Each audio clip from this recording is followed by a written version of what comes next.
ദൈവ തിരുനാമത്തിന് മഹത്വമുണ്ടാവട്ടെ.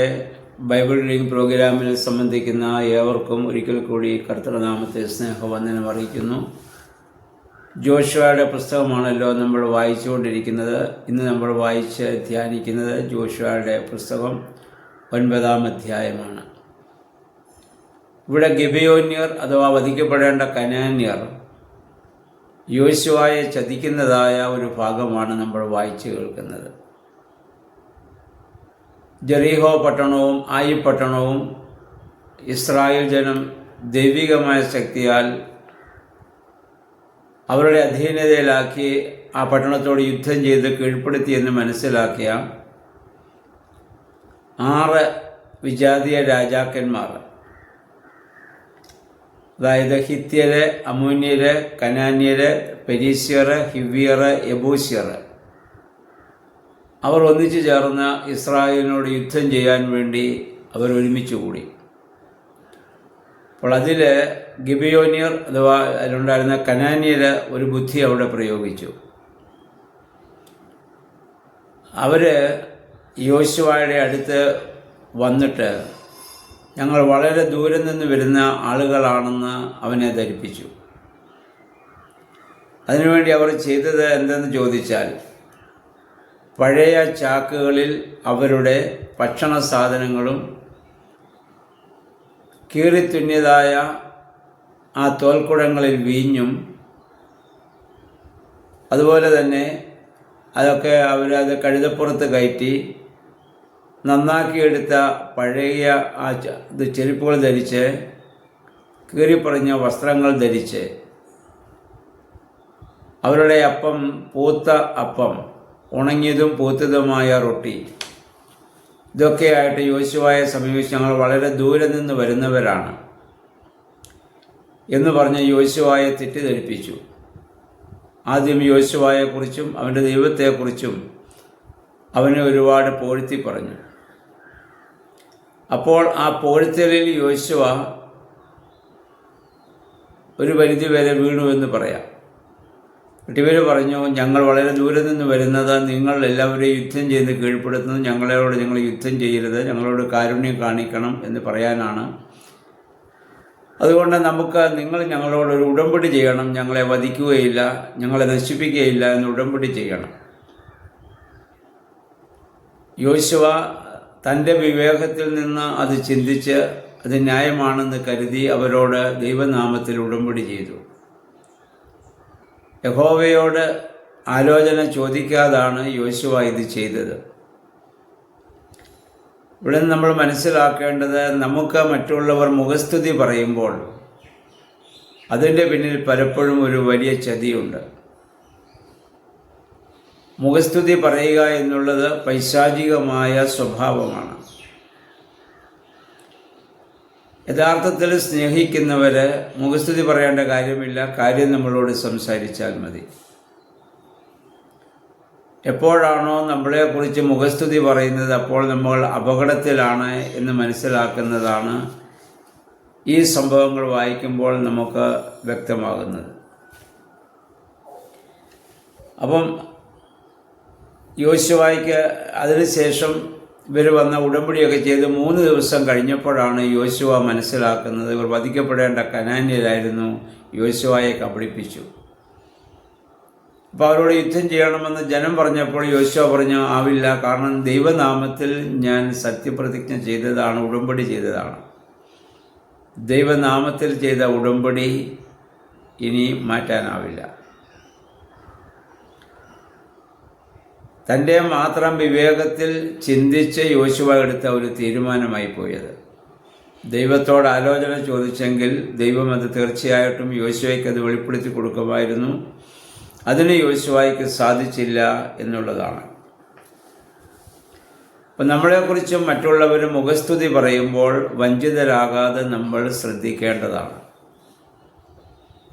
അപ്പം അതുകൊണ്ട് എപ്പോഴും സ്വന്തം വിവേകത്തിൽ മാത്രം ആശ്രയിക്കാതെ ഏതൊരു തീരുമാനത്തിനു മുൻപ് ദൈവത്തോട് ആലോചന ചോദിച്ച് നമ്മളൊരു തീരുമാനം എടുക്കുകയാണെങ്കിൽ ദൈവം നമ്മെ വഴി നടത്തും. ഏത് വിഷയവും ദൈവസ്ഥനിൽ വെച്ച് പ്രാർത്ഥിച്ചതിന് ശേഷം മാത്രം നമ്മളൊരു തീരുമാനമെടുക്കുക. ദൈവം ചില സത്യങ്ങളെ നമുക്ക് വെളിപ്പെടുത്തി തരും. അതിനാവശ്യമായ ചിന്തകളെ ദൈവം നമുക്ക് നൽകും. നമുക്കറിയാം, നമ്മുടെ കർത്താവിനെ കുറിച്ച് ലൂക്കോസിൻ്റെ സുവിശേഷം 5-ാം അധ്യായം 15-16 വാക്യങ്ങൾ വായിക്കുമ്പോൾ കർത്താവിൻ്റെ പരസ്യശുശ്രൂഷ നാളുകളിൽ കർത്താവ് വളരെയേറെ വീര്യപ്രവൃത്തികൾ ചെയ്തു. രോഗികളെ സൗഖ്യമാക്കി, മരിച്ചവരെ ഉയർപ്പിക്കുന്നു. ഇങ്ങനെയൊക്കെ വീര്യപ്രവൃത്തികൾ ചെയ്തപ്പോൾ ധാരാളം ജനങ്ങൾ യേശുവിൻ്റെ പിന്നാലെ കൂടി യേശുവിന് മുഖസ്തുതി പറയുവാനും അതുപോലെ തന്നെ അവനെ പുകഴ്ത്തുവാനും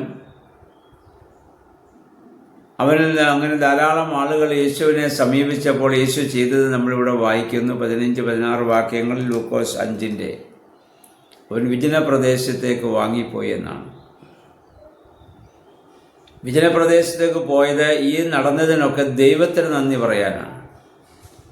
സമൂഹത്തിൽ നിന്നാൽ സമൂഹം അവനെ ചുറ്റി അവനെ മുഖസ്തുതി പറഞ്ഞുകൊണ്ടിരിക്കും. അത് മനസ്സിലാക്കിയ കർത്താവ് ആ ജനങ്ങളിൽ നിന്ന് ഒഴിഞ്ഞുപോയി.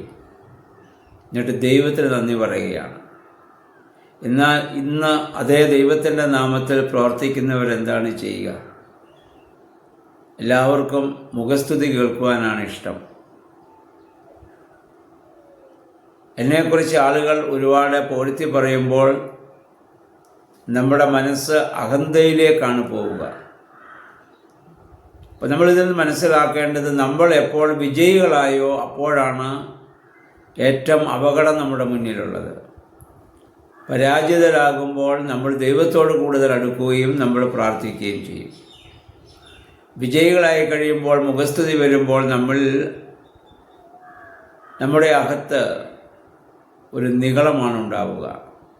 ഞാൻ എന്തെല്ലാമോ ആണ്, മറ്റുള്ളവരെക്കാൾ ഞാൻ ഭേദമാണ്, എന്നെക്കൊണ്ട് ഈ കാര്യങ്ങളൊക്കെ കഴിയും. അപ്പം നമ്മുടെ സ്വന്തം ബുദ്ധിയുടെ അതുകൊണ്ടാണ് നമുക്കിതൊക്കെ സാധിച്ചതെന്നുള്ള ഒരു ചിന്തയിലേക്ക് വരാൻ സാധ്യതയുണ്ട്. എന്നാൽ പരാജയരാകുമ്പോൾ ദൈവസന്നിധിയിൽ നമ്മൾ സാധാരണയായിട്ട് നമ്മൾ താഴുകയും ദൈവസന്നിധിയിൽ നമ്മൾ പ്രാർത്ഥിക്കുകയും നമ്മൾ കരയുകയും ചെയ്യും.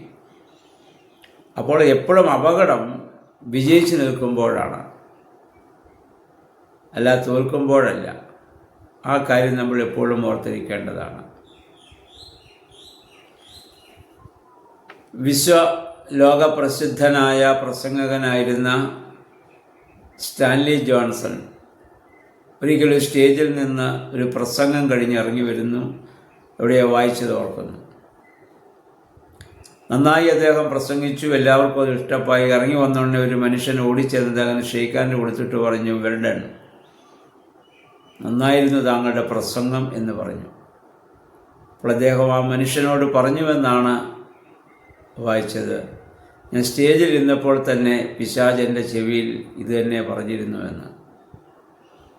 എൻ്റെ പ്രസംഗം കഴിഞ്ഞ് സ്റ്റേജിൽ ഇരുന്നപ്പോൾ പിശാച് എന്നോട് പറഞ്ഞു, നിൻ്റെ പ്രസംഗം നന്നായിരുന്നുവെന്ന്. കാരണം അത് അങ്ങനെ പറയുന്നത് പിശാചാണെന്നർത്ഥം. അപ്പം മുഖസ്തുതി നമ്മൾ വളരെ ശ്രദ്ധിക്കേണ്ടതാണ്. എല്ലാവർക്കും അത് കേൾക്കാനാണ് ഇഷ്ടം. കർത്താവും സ്ത്രീഹന്മാരും ഒരിക്കലും മുഖസ്തുതിക്ക് വേണ്ടി നിന്നു കൊടുത്തിട്ടില്ല. ദൈവനാമത്തിൽ അവർ പ്രബോധിപ്പിക്കുകയും പഠിപ്പിക്കുകയും ദൈവനാമത്തിൽ ജീവിക്കുകയും പ്രവർത്തിക്കുകയൊക്കെ ചെയ്തു. അതുകൊണ്ട് അവർക്ക് എപ്പോഴും മറ്റുള്ളവരിൽ നിന്ന് നിന്ദയും പരിഹാസവും അപമാനവും ഒക്കെയാണ് സഹിക്കേണ്ടി വന്നിട്ടുള്ളത്. എന്നാൽ അവരാണിന്ന് വിജയശ്രീലാളിതായി ദൈവസന്നിധിയിലായിരിക്കുന്നത് നമുക്കറിയാം. എന്നാൽ ആധുനിക ക്രൈസ്തവ സമൂഹം മുഴുവൻ നിന്ന് വളരെ വ്യത്യസ്തമായി അതിന് നേതൃത്വം വഹിക്കുന്നവരൊക്കെയും മുഖസ്തുതി ഏറെ ഇഷ്ടപ്പെടുന്ന ഒരു സാഹചര്യം. അത് വലിയ അപകടമാണ്. അതിൻ്റെ തൊട്ടു പിന്നിൽ അപകടമുണ്ട് എന്ന് എല്ലാവരും തിരിച്ചറിയുന്നത് നല്ലതാണ്. അപ്പോൾ ഇവിടെ യോശുവായ്ക്ക് പറ്റിയ അബദ്ധം നമ്മുടെ ജീവിതത്തിൽ നമുക്ക് സംഭവിക്കാം. അതിനെ നമ്മൾ തിരിച്ചറിയുന്നതിന് നമ്മളെന്താ ചെയ്യേണ്ടത്? ദൈവസന്നിധിയിൽ പ്രാർത്ഥിക്കുക, ദൈവസന്നിധിയിൽ ആലോചന ചോദിക്കുക. ദൈവം നേരായ വഴിയിലൂടെ നമ്മളെ നടത്തും. ദൈവമേ, പരിശുദ്ധാത്മാവേ, അതിന് ഞങ്ങളെ ശക്തീകരിക്കണമെന്ന് പ്രാർത്ഥിക്കാം. ദൈവം അതിന് നമ്മെ സഹായിക്കുമാറാകട്ടെ.